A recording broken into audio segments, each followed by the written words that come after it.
Hello everyone, welcome back to my YouTube channel Ambika vlogs. I hope ಎಲ್ಲರೂ ಆರಾಮಾಗಿದ್ದೀರ ಅಂತ ಅನ್ಕೋತೀನಿ. ನಾವು ಕೂಡ ಆರಾಮಾಗಿದ್ದೀವಿ. ನನ್ನ ಚಾನಲ್ನ ಸಬ್ಸ್ಕ್ರೈಬ್ ಮಾಡೋದೇನೆ ಹಾಗೆ ವಿಡಿಯೋ ನೋಡ್ತಾ ಇದ್ರಿ ಅವರೆಲ್ಲರೂ ಪ್ಲೀಸ್ ಒಂದು ಸಬ್ಸ್ಕ್ರೈಬ್ ಮಾಡಿ ನೋಡಿ ಅಂತ ಹೇಳ್ತಾ ಇವತ್ತಿನ ವ್ಲಾಗ್ ಸ್ಟಾರ್ಟ್ ಮಾಡ್ತಾ ಇದ್ದೀನಿ. ಹಿಂದಿನ ವ್ಲಾಗ್ ಬಂದು ಮದುಮಗಳಿಗೆ ಕರ್ಕೊಂಡು ಬರೋದು ತನ ಅಷ್ಟೇ ಇದ್ದಿತ್ತು ಅಂತ ಅಂದಿನಲ್ಲ, ಅದು ಒಂದು ಸ್ವಲ್ಪ ಇದೊಂದು ಕ್ಲಿಪ್ ಮರ್ತೋಗಿತ್ತು, ಅದಕ್ಕೆ ಇದೊಂದು ಸ್ವಲ್ಪ ಆ್ಯಡ್ ಮಾಡ್ತಾ ಇದ್ದೀನಿ. ನೋಡಿ, ಯಾಕಂತಂದ್ರೆ ಹಿಂದೆ ಮುಂದೆ ಒಂದು ಸ್ವಲ್ಪ ವಿಡಿಯೋಗಳನ್ನು ಎಡಿಟ್ ಮಾಡುವಾಗ ಸ್ವಲ್ಪ ಇದು ಆಗ್ಲತ್ತವ, ಸ್ವಲ್ಪ ಅಡ್ಜಸ್ಟ್ ಮಾಡ್ಕೊಂಡು ನೋಡಿ ಅಂತ ಹೇಳ್ತಾ ಇವತ್ತಿನ ವ್ಲಾಗ್ ಸ್ಟಾರ್ಟ್ ಮಾಡ್ಲತ್ತೀನಿ. ಬನ್ನಿ ನೋಡಿ, ಎಲ್ಲರೂ ಎಂಜಾಯ್ ಮಾಡಿ, ನಾವು ಕೂಡ ಎಂಜಾಯ್ ಮಾಡೀವಿ ಇವತ್ತಿನ ದಿನ. ಆಮೇಲೆ ಏನೆಲ್ಲ ಆಗುತ್ತೆ ಅಂತಂದು ತೋರಿಸ್ತಾ ಇದ್ದೀನಿ. ಏನಪ್ಪ ಅಂತಂದ್ರೆ, ಹುಡುಗಿ ಬಂದಮೇಲೆ, ಮದುಮಗಳು ಬಂದಮೇಲೆ ಅವತ್ತೇನು ಕಾರ್ಯಕ್ರಮ ಇರಲಿಲ್ಲ. ನೆಕ್ಸ್ಟ್ ಮಾರ್ನಿಂಗಿಂದನೇ ಸ್ಟಾರ್ಟ್ ಆಗಿತ್ತು. ಅಂದ್ರೆ ಅವತ್ತು ಬಂದಮೇಲೆ ಏನಾಗಿತ್ತು, ಭಜನೆ ಇದ್ದಿತ್ತು. ಯಾಕಂತಂದ್ರೆ ಅವು ಏನು ಮಾಡ್ಬೇಕಂತಂದು ಅವರೆಲ್ಲ ಪ್ಲ್ಯಾನೇ ಇದ್ದಿತ್ತು. ಅದೆಲ್ಲ ಒಂದೊಂದಾಗಿ ಕಾರ್ಯಕ್ರಮಗಳು ನಡೆಸ್ತಾ ಇದ್ದರು. ಅದ್ರೊಳಗೆ ಎಲ್ಲರೂ ಇನ್ವಾಲ್ವ್ ಆಗಿವಿ ಅಷ್ಟೇ. ಹಾಗಾಗಿ ಅವರೆಲ್ಲ ಹಾಡುವವರು ಸ್ವಲ್ಪ ರೆಸ್ಟ್ ಮಾಡ್ಲಿಕ್ಕಂತ ಹೊರಗೆ ಹೋದಾಗ ನೀರದು ಕುಡಿಲಕ್ಕ, ನೆಕ್ಸ್ಟ್ ನಮ್ಮದು ಚಾಲು ಆಗ್ತಿತ್ತು. ಅತ್ತಿ, ನಾವು, ಅಕ್ಕ, ದೊಡ್ಡಕ್ಕ, ಅದು ಎಲ್ಲರೂ ಈ ಥರ ಎಲ್ಲೋ ಏನೇನು ಮಾಡೀವಿ ಅಂತಂದು ಪ್ರತಿಯೊಂದು ಕ್ಲಿಪ್ಸನ್ನು ಹಾಕಿದ್ದೀನಿ, ಏನೆಲ್ಲ ಮಾಡೀವಿ ಅಂತಂದು. ಯಾವ್ಯಾವ ಸಾಂಗ್ಗಳು ಅಂತಂದ್ರೆ ಕನ್ನಡ ಸಾಂಗ್ಗಳು, ಅದು ಇದು ಯಾವ್ರೆ ಹಾಡಬೇಕು ಅಂತಂದು ಹಾಡ್ಲತ್ತಿದ್ದೀವಿ ಎಲ್ಲರೂ 3-4 ಜನ. ಸ್ವಲ್ಪ ಹಾಡೋದು, ಸ್ವಲ್ಪ ನಗೋದು ಮತ್ತು ಬಿಡೋದು, ಮೊಬೈಲ್ ಸರ್ಚ್ ಮಾಡಿ ನೋಡಿ ಹಾಡ್ತಾಯಿದ್ದೀವಿ. ನೋಡಿ.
ಆಮೇಲೆ ನೆಕ್ಸ್ಟ್ ಮಾರ್ನಿಂಗ್ ಅಂತಂದಲ್ಲ ಹಲ್ದಿ ನೆಕ್ಸ್ಟ್ ಮೆಹಂದಿ ಎಲ್ಲ ಒಂದೇ ದಿವಸ ಇದ್ದಿತ್ತು. ಆಮೇಲೆ ಡಾನ್ಸ್ ಇದ್ದಿತ್ತು.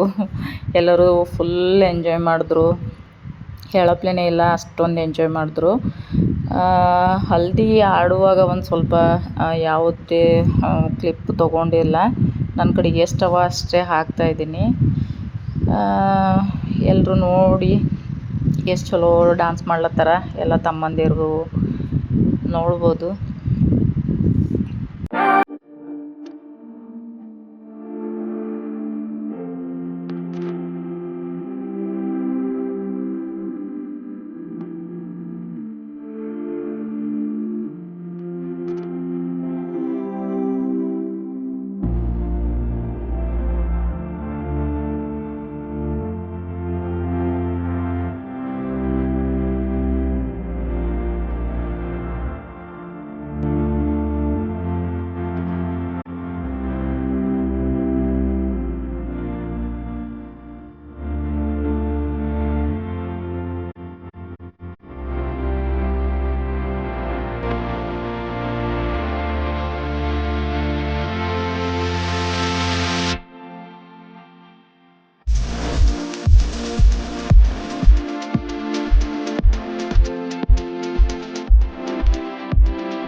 ಹಲ್ದಿ ಫಂಕ್ಷನ್ ಇಲ್ಲಿಗೆ ಎಂಡ್ ಮಾಡ್ತೀನಿ. ಮತ್ತೆ ಮ್ಯಾರೇಜ್ ವಿಡಿಯೋಸ್ ಹಾಕ್ತೀನಿ. ಎಲ್ಲರೂ ಸಬ್ಸ್ಕ್ರೈಬ್ ಮಾಡ್ಕೊಂಡು ನೋಡಿ ಅಂತ ಹೇಳ್ತಾ ಥ್ಯಾಂಕ್